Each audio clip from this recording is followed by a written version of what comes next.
समस्त भाई भौणी मानक प्रेज द लॉर्ड जे मसीह भाई भौणी माने आपण माने खुशी रे अछंती बोली मोर विश्वास एवं आशा। आसंतु आज आम ईश्वर वाक्य देखा आदि पुस्तक अध्याय 38 आम देखा आज 19 रु देखु एठार लिखा जाइए कि सॉरी आम 37 रु 19 रु देखा देखु भाई भौणी मैंने एठार लिखा जाइए कि आउ से माने एक आरेक को कहले यही देख स्वप्न दर्शक महाशय आसु अछंती।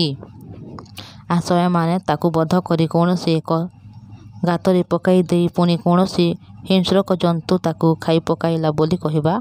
अच्छा देखा ताहार स्वप्न से सब कौन हेब देखंतु वाक्य को आम जिते देखु अच्छे आम जिते आदि पुस्तक अध्याय 37 देखुचे सेठारे जो अछंती एठारे जोसेफ स्वप्न देखुअछंती एवं से स्वप्न मानक केवल निजर भातृगुण मानक एवं निजर पिता को कहूअछंती किंतु से स्वप्न सकाशे से बेसी परिमाण घृणा करुअछंती एवं ताकू से माने बध करबा पई चाहुअछंती।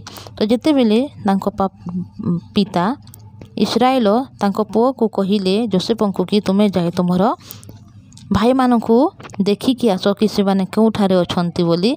तो से कौन करिअछि निज भाई मानक देखिबा से जाउअछि एवं से जेतेले जाई तांको सिकिम ठारे उपस्थित हेउअछि तही समय रे से माने देखुअछंती एवं से माने निज निज भितरे कौन करुअछंती कहूअछंती कि देखंतु ए कौन एटे स्वप्न दर्शक महाशय आसुअछंती एवं एमाने कौन करबा पई चाहुअछंती से जोसेफ को एमाने बध करबा पई चाहुअछंती एवं गोटे गातरे पकाई देबा एवं कौन से हिंसक जंतु ताकू खाई पकाबे बोली कहवा बोली करे से माने कहूअछंती एवं अच्छा देखिबा कि ताहार स्वप्नर कौन हेबो बोली।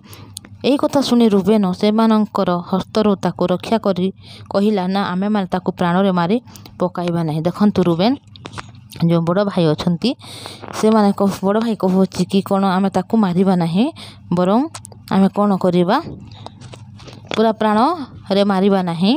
आ रुबेन से मानक हस्तरु ताकू रक्षा करी पिता निकट को फेरी पठाइबा मानसरे से मानकू कहिला तुमने रक्तपात कर नाही प्रांतर एही गर्त मध्य ताकू पकाई दियो मात्र ताहा प्रति ता हाथ उठाओ नहीं। देखंतु से रुबेन अच्छी गोटे भाई जे कि निज सही जोसेफ को बचाइबा चाहुअछि मैंने निज पिता निकट को पठाइबा चाहुअछि जद्वारा से कहूअछि एही गातरे आमे ताकू पकाई देबा आमे ताकू संपूर्ण रूपे बध करबा नहीं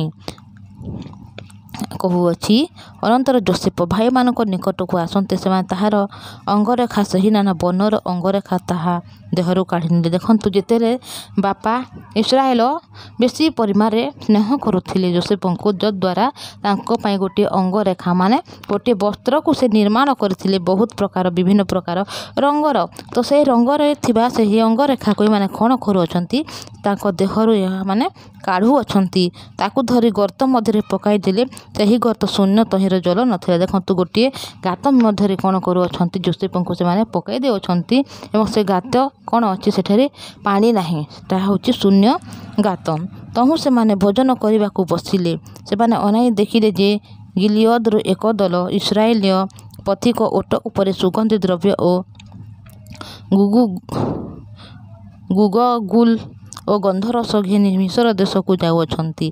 जितेबाला से गात मध्य से जोसेफ को पकई देछंती तद्वारा जिते मैंने खावाई बसुअछंती सही समय देखुअछंती जे गिलियद एक दल इस्राएल पथिक ओट उपर बसी से सुगंधी द्रव्य माने धरी से माने जाऊँगी।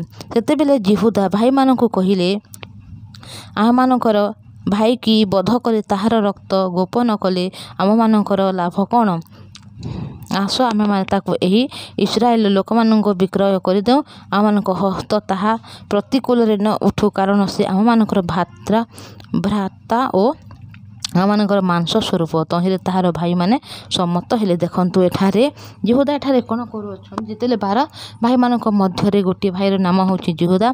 जिहुदा एठारे कौन करूछंती निज भाई को आमे मारिबा नाही बोली कहूछंती कारण से आम भाई एवं से आमर कौन मांस स्वरूप अटे से ता द्वारा आमे तांको रक्तर आमे दोषी हेबा नाही तेथि सकाशु आसु आमे कौन करबा ए लोक मानक ଲୋକମାନଙ୍କ ଠାରୁ ଆମେ କ'ଣ କରିବା ଏହାକୁ ଆମେ ବିକ୍ରି କରିବା ଏବଂ ଏହି କଥାକୁ ସମସ୍ତେ କ'ଣ କରୁଅଛନ୍ତି ସମ୍ମତ ହେଉଅଛନ୍ତି। ସେତେବେଳେ ସେହି ମିଦିନୀୟର ବଣିକମାନେ ନିକଟକୁ ଆସନ୍ତି। ସେମାନେ ଯୋସେଫକୁ ଗର୍ତ୍ତ ମଧ୍ୟରୁ ଉପରକୁ ଟାଣି ଆଣିଲେ।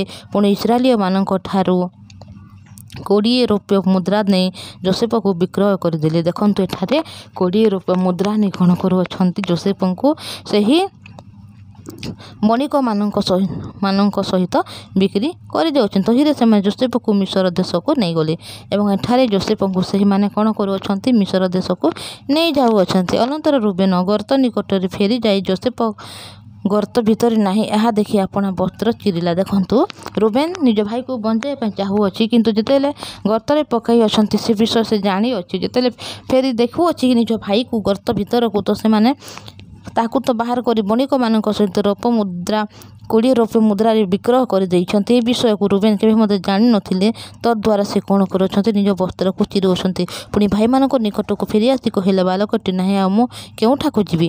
ଏବଂ ସେ ଆସି କ'ଣ କରୁଅଛନ୍ତି ବାଲକଟ ନାହିଁ ତ ମୁଁ କେଉଁଠାରେ ଯିବି ତାକୁ ଖୋଜିବି ବୋଲି ସେ କହୁଅଛନ୍ତି। ଅନନ୍ତର ସେମାନେ ଯୋସେଫର ଅଙ୍ଗରେଖା ଘିନି ଗୋଟିଏ ଛାଗ ମାରି ତାହାର ରକ୍ତରେ ତାହା ବୁଡ଼ାଇଲେ। ଦେଖନ୍ତୁ ସେ ଭାଇମାନେ ମଧ୍ୟ କେତେ ଏଠାରେ ଚାଲାକ ଅଛନ୍ତି। ନିଜ ବାପାଙ୍କୁ ଜଣାଇବା ପାଇଁ ଚାହୁଁଅଛନ୍ତି କି ତାଙ୍କର ପୁତ୍ର କ'ଣ ହୋଇଯାଇଛି ମରିଯାଇଅଛି।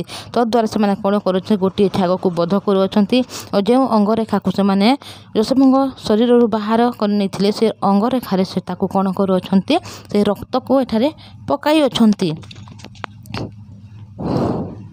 ଆଉ ସେମାନେ ଆପଣା ପିତା ନିକଟକୁ ସେହି ନାନା ବର୍ଣ୍ଣର ଅଙ୍ଗରେଖା ପଠାଇଦେଲେ। କହିଲେ, ଆମେମାନେ ଏତିକି ମାତ୍ର ପାଇଲୁ, ଏହା ତୁମ ପୁତ୍ରର ଅଙ୍ଗରେଖା କି ନାହିଁ ଚିହ୍ନ। ଦେଖନ୍ତୁ ସେମାନେ କେତେ ବୁଦ୍ଧିଆ ହିସାବରେ କାର୍ଯ୍ୟ କରୁଅଛନ୍ତି। ସେମାନେ କହୁଅଛନ୍ତି କି ଏହି ଅଙ୍ଗରେଖା କେବଳ ଆମେ ପାଇଅଛୁ, ଏହା ତୁମରି ପୁତ୍ରର ଅଟେ କି ନାହିଁ ତାହା ତୁମେ ଚିହ୍ନନ୍ତୁ ବୋଲି ଏଠାରେ କହୁଅଛନ୍ତି।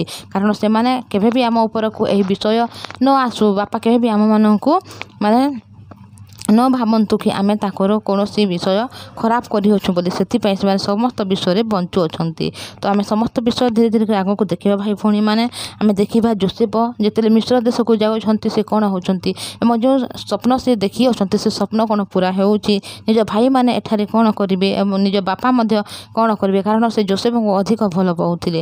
ତ ଏହି ସମସ୍ତ ବିଷୟ ଆମେ ଧୀରେ ଧୀରେ କରି ଆଗକୁ ଦେଖିବା। ତ ମୁଁ ଆଜି ଏତିକି କହୁଅଛି। ମୁଁ ଆପଣମାନଙ୍କୁ ଟିକେ ରିକ୍ୱେଷ୍ଟ କରିବା ପାଇଁ ଚାହୁଁଅଛି, ଆପଣମାନେ ଯଦି এই ଚ୍ୟାନେଲରେ ନୂଆ ଆସିଅଛନ୍ତି ତାହେଲେ এই ଚ୍ୟାନେଲକୁ ଟିକେ ସବସ୍କ୍ରାଇବ୍ କରିନେବେ, ଲାଇକ୍ ଏବଂ ସେୟାର ଟିକେ କରିଦେବେ। ତ ଆସନ୍ତୁ ପ୍ରାର୍ଥନା କରିବା। ଧନ୍ୟବାଦ ପବିତ୍ର ପରମେଶ୍ୱର ପିତା, ଧନ୍ୟବାଦ ଦେଉଛି ପ୍ରଭୁ, ଦୟା କଲ, ଅନୁଗ୍ରହ କଲ ପ୍ରଭୁ। ହଁ ପବିତ୍ର ପରମେଶ୍ୱର ପିତା, ଯୋସେଫଙ୍କୁ ତୁମେ ସ୍ୱପ୍ନ ଦେଲ ପିତା, ସେ ସ୍ୱପ୍ନ ଦ୍ୱାରା ସେ ପିତା ପରମେଶ୍ୱର ତାଙ୍କ ପରିବାର ଭାତୃଗଣ ତାଙ୍କର ପିତା ସମସ୍ତେ ତାକୁ ବିରୋଧ କରୁଅଛନ୍ତି, ପୁଣି ତାକୁ ବଧ କରିବା ପାଇଁ ଚାହୁଁଅଛନ୍ତି। କିନ୍ତୁ ଯୋସେଫଙ୍କ ସହିତ ତୁମେ ଅଛ ପ୍ରଭୁ। ଯେଉଁ ପ୍ରତିଜ୍ଞା ବା ଯେଉଁ ସ୍ୱପ୍ନ ତୁମେ ତାକୁ ଦେଖିଅଛ ସେ ସ୍ୱପ୍ନକୁ ତୁମେ ହିଁ ପୁରା କରିବାର ପରମେଶ୍ୱର ଅଟ। ମୋ ଭାଇ ଭଉଣୀମାନେ ଯେତେବେଳେ ବାକ୍ୟକୁ ଶୁଣୁଅଛନ୍ତି ପ୍ରଭୁ, ହେଇପାରେ ଏମାନଙ୍କ ଜୀବନ ମଧ୍ୟ ଏପରି ଥାଇପାରେ ପିତା ପରମେଶ୍ୱର କି ଏମାନଙ୍କୁ ମଧ୍ୟ କେହି ବିଶ୍ୱାସ କରିପାରୁନଥିବେ ପିତା ପରମେଶ୍ୱର, କିନ୍ତୁ ତୁମେ ସେମାନଙ୍କୁ ରକ୍ଷା କରିବାର ପରମେଶ୍ୱର ଅଟ। ଆମ ଭାଇ ଭଉଣୀମାନଙ୍କୁ ତୁମେ ସମ୍ଭାଳି ରଖ ବାପା, ତାଙ୍କ ଜୀବନଟା ପ୍ରତ୍ୟେକ କଷ୍ଟ ଦୁଃଖ ଯନ୍ତ୍ରଣାକୁ ତୁମେ ଦୂର କର ପ୍ରଭୁ। ହଁ ପିତା ପରମେଶ୍ୱର, ଯେତେବେଳେ ଯୋସେଫଙ୍କ ସହିତ କେହି ନାହାନ୍ତି କିନ୍ତୁ ଈଶ୍ୱର ତୁମେ ସେମାନଙ୍କ ସହିତ ଅଛ ପ୍ରଭୁ। ଠିକ୍ ସେହିପରି ପିତା ହେଇପାରେ ଆମ ଭାଇ ଭଉଣୀଙ୍କ ସହିତ କେହି ନାହାନ୍ତି, ସମସ୍ତେ ବିରୋଧ କରୁଛନ୍ତି ପ୍ରଭୁ, କିନ୍ତୁ ତୁମେ ତାଙ୍କ ସହିତ ଅଛ। ତୁମେ ତାଙ୍କ ଆଡ଼ୁ ପିତା ପରମେଶ୍ୱର ସମସ୍ତ କାର୍ଯ୍ୟକୁ କରିବ ବୋଲି ଆମେ ଅନୁଗ୍ରହକୁ ମାଗୁଛୁ ପ୍ରଭୁ, କାରଣ ତୁମେ ପ୍ରେମ କରିବାର ପରମେଶ୍ୱର ପ୍ରଭୁ। ତୁମେ କେବେ ମଧ୍ୟ ଆମର ବ୍ୟବହାରକୁ ଦେଖୁନା, ଆମେ ମନ୍ଦ ହେଲେ ସୁଦ୍ଧା ତୁମେ ଆମକୁ ପ୍ରେମ କରିଅଛ ପିତା। ସେଥିପାଇଁ ତୁମର ମହାନାମକୁ ଧନ୍ୟବାଦ ଦେଇ ଯୀଶୁଙ୍କ ନାମରେ ପ୍ରାର୍ଥନା ମାଗୁଅଛି, ଆମିନ୍। ପ୍ରେଜ୍ ଦ ଲର୍ଡ। Thank you.